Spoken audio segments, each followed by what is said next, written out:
जय श्री राम। दोस्तों, चलिए आज हम हनुमान चालीसा की दूसरी चौपाई की व्याख्या समझते हैं। हनुमान जी की दूसरी चौपाई है, राम दूत अतुलित बल धामा, अंजनी पुत्र पवन सुत नामा।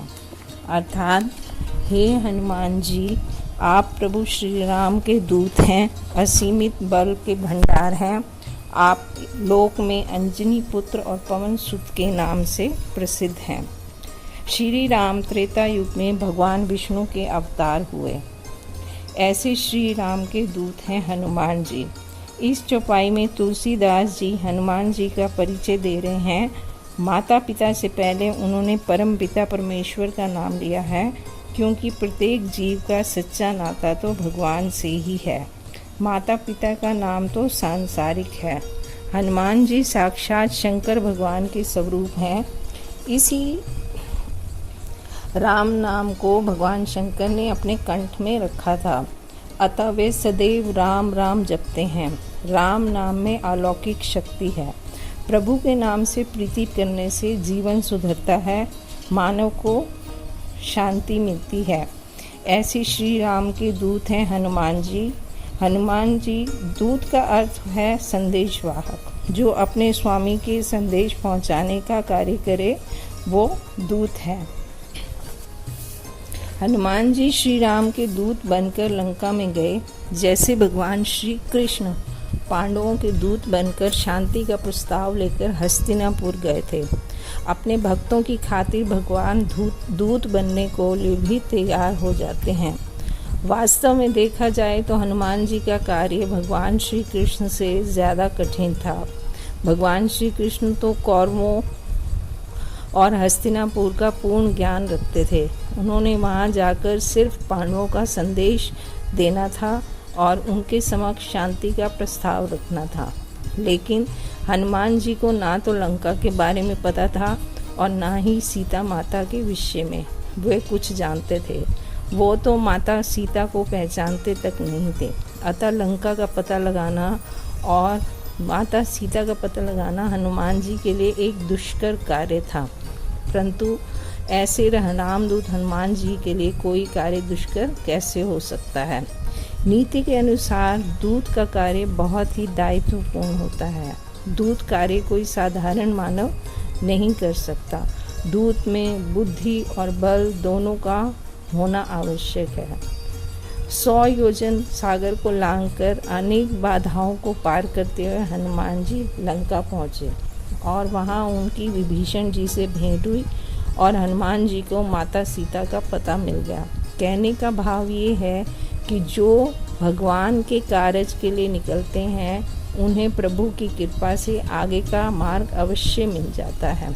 हनुमान जी ने विभीषण को प्रभु श्री राम के प्रति उनका प्रेम भाव देखकर उन्हें श्री राम की शरण में जाने का मंत्र दिया और विभीषण ने हनुमान जी को माता सीता की सूचना दी। तब हनुमान जी सीता माता के पास पहुँचे और उन्होंने सीता माता को विश्वास दिलाया कि वे श्री राम के दूत हैं। दूत का कार्य उन्होंने पूर्ण रूप से निभाया।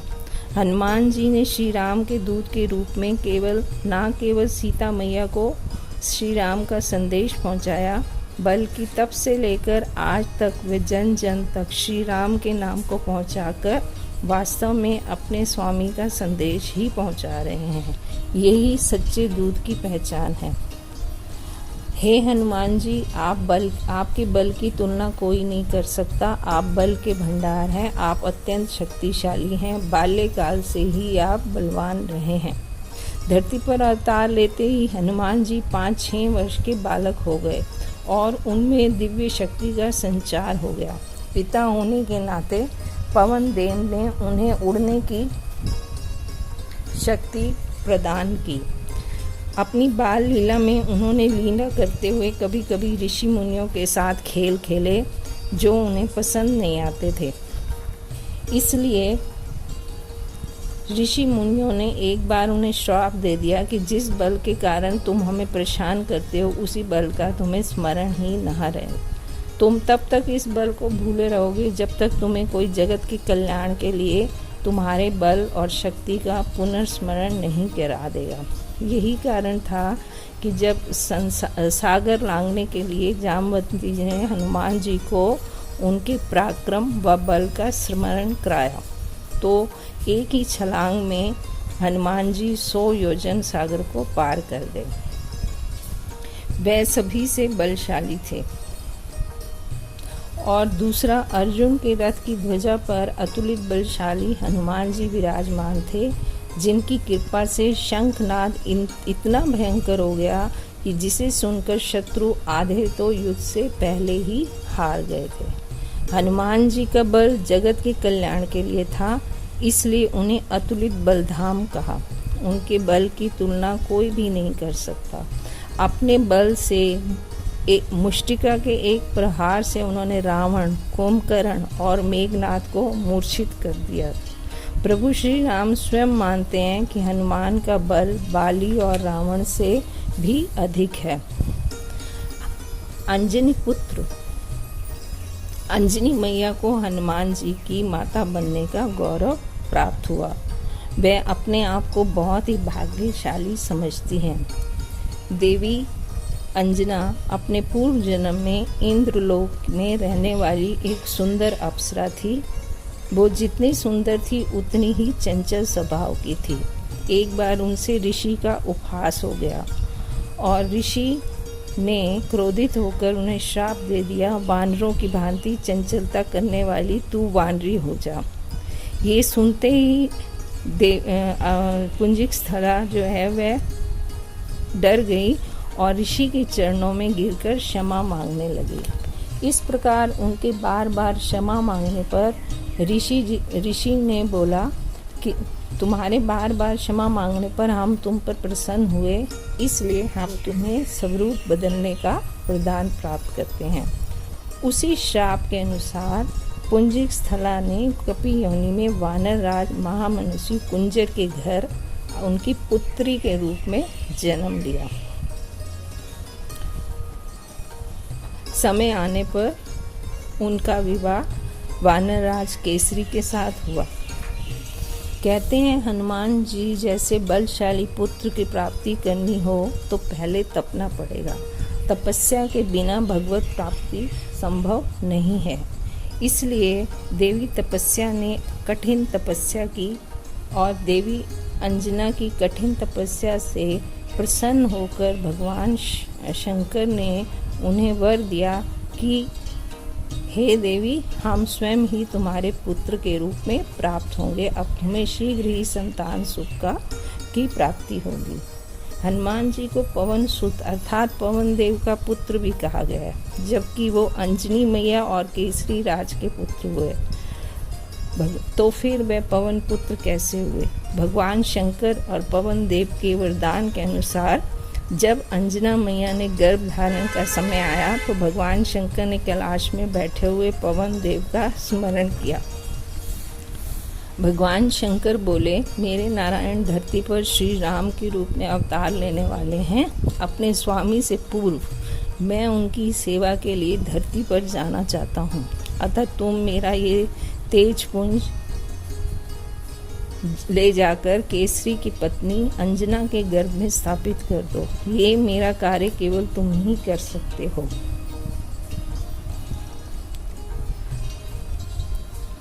पवन देव ने भगवान से कहा, यदि आप मुझ पर प्रसन्न हैं तो एक इच्छा मेरी भी है, सो पूरी कर दीजिए। पवन देव बोले, हे प्रभु, मेरी एक ही इच्छा है कि जो आप हनुमान जी के रूप में अवतार धारण कर रहे हैं, मेरा नाम भी उससे जुड़ा रहे, अर्थात मैं हनुमान जी का पिता कहलाऊं। महादेव बोले, तथास्तु, तुम्हारी ये इच्छा पूर्ण होगी। नामक का अर्थ एक नाम से है। नाम से ही व्यक्ति की पहचान होती है और नाम से ही उसकी राशि का ज्ञान होता है।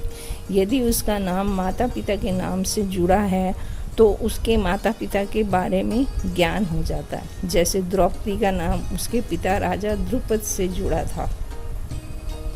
तो ऐसे ही हनुमान जी का नाम पवन पुत्र कहते ही ज्ञात हो जाता है कि वो पवन देव के पुत्र हैं। और उसी तरह केसरी नंदन व अंजनी पुत्र अर्थात आंजने कहते हैं, तो उनके माता पिता के बारे में ज्ञान हो जाता है।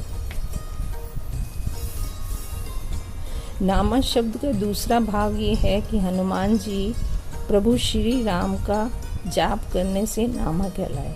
उनके रोम रोम में श्री राम का नाम समाया था। इसी नाम के सहारे से उन्होंने कठिन से कठिन कार्य भी सहजता से व अति शीघ्र पूर्ण किया।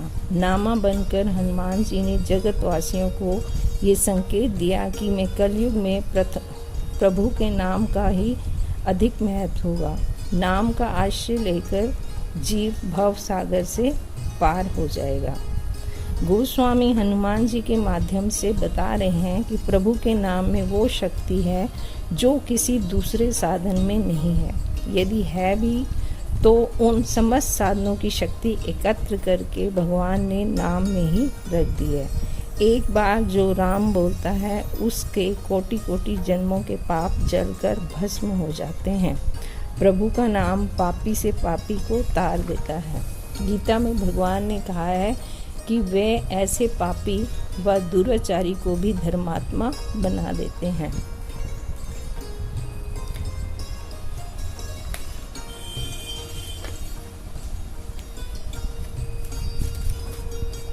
हनुमान जी का कहना है कि जीव उठते बैठते, खाते पीते, सोते जागते जैसे ही प्यारे श्री राम का नाम जपे, वे निश्चित ही प्रभु के परम पद की प्राप्ति कर जाता है।